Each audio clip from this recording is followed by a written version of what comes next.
जफर इस्लाम, जफर भाई जवाब दे रहे हैं, उसके बाद बिहार ले चलूंगा। हाँ, एक सेकंड रुक जाइए मनोज, एक सेकंड मनोज। हाँ जफर भाई बोलिए।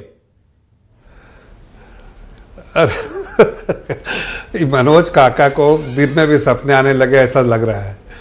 हकीकत तो उनको ही मालूम है, थोड़ा चरण सिंह और ये दोनों जो है शेर व शायरी कर रहे हैं, इसलिए कि बचा तो कुछ है नहीं इनके पास करने के लिए।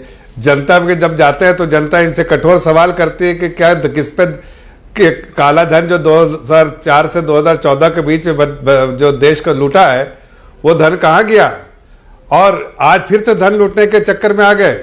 तो एक करप्ट लोग जो है वो करप्शन को जिस तरह से इन लोगों ने 2004 से 14 में जो किया था, आज जनता देख रही है कि 2014 से 2024 में किस तरह से देश मजबूत हुआ है, देशवासी मजबूत हुए हैं, देश का नाम जो है पूरी दुनिया में बढ़ा है और बड़े फैसले लिए गए हैं।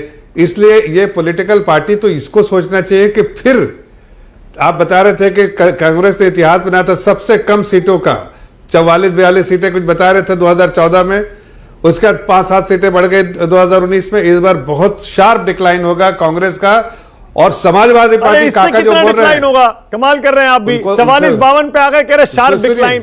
52 से कितना डिक्लाइन करवाइएगा उनको? 24 क्या बात कर रहे हैं? 24 सीट, 24-25 कांग्रेस को 24-25 सीटें आएंगी। और काका जी को ये बता रहा हूं कि इनका खाता नहीं खुलेगा। समाजवादी पार्टी 0, लोगों कांग्रेस 24-25 इन्होंने 0 80 की 80 सीटें आएंगी हमारे और हमारे दलों, घटक दलों के बीच में, और इनको 0 एक सीट नहीं जनता देगी। ये जो बात कर रहे हैं ना कि वहां जाके ये बात कर रहे हैं खाता नहीं खुलेगा, हकीकत इनको ही मालूम है कि जमीन में कोई ट्रैक्शन ही नहीं है। बोलिए 24-25 आएंगी, इसका जवाब दीजिए। उसके बाद सौरभ के पास जा रहा हूं, पटना बिहार।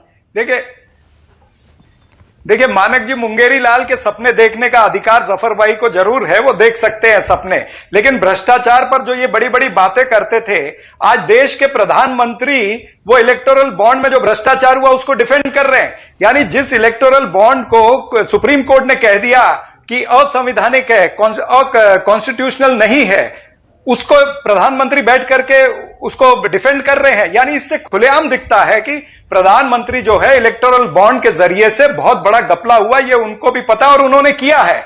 वो इस घपले के सरगना थे, ये सिद्ध हो गया है आज की तारीख में। और फिर अगर दूसरे भ्रष्टाचार की बात करें तो जब जो नेता लोग दूसरे विपक्ष की पार्टियों में थे तब ये उनको भ्रष्टाचारी कहते थे। चाहे वो हेमंत तो जफर इस्लाम आपको 24 सीटें क्यों दे रहे हैं? वो कह रहे हैं डिक्लाइन, 52 से भी नीचे 24-25 क्यों दे रहे हैं आपको? ये नहीं, आप मेरी बात को टोकते क्यों है? मेरी बात पूरी होने दीजिए ना। क्या पूछा आपने, बताइए। अरे मैंने कहा जफर इस्लाम आपको 24-25 क्यों दे रहे हैं अगर इतने सारे मुद्दे आपके पास हैं तो? नहीं, ये कौन होते हैं? ये क्या कोई महर्षि बैठे हैं क्या 24 दे रहे हैं और 24 मिल जाएगी? अभी तो इनका पूरा मलिया लूट होने वाला है, पता चल जाएगा इनको कल से। ये जिस तरह से बैठ करके 24 और 400 पार इतना आसान है क्या? कहां से लाओगे 400 पार? इनको पूछिए तो सही गणित। ये तो हमेशा बोलते रहते हैं। अब मुझे 30 सेकंड और दीजिए, मैं आपको उदाहरण दे देता हूं।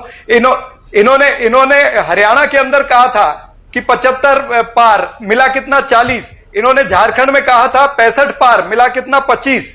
दिल्ली के चुनाव में 2019 में इन्होंने 2020 में कहा 45 पार, मिली 8 सीटें। तमिलनाडु में 2021 में इन्होंने कहा 118 पार, मिली कितनी? ध्यान से सुनिएगा, 4। बंगाल में 2021 में इन्होंने कहा 200 पार, मिली कितनी? 77। 2022 में हिमाचल में कहा 45 पार, मिली कितनी? 25। अरे ये तो सपनों की दुनिया में रहते हैं, ऐसे ही हवाई करके चुनाव का माहौल बनाना चाहते हैं। 370 बोला है और 400 के पार नहीं है। सौरभ के पास चल रहा हूं, एक सेकंड रुक जाइए अब।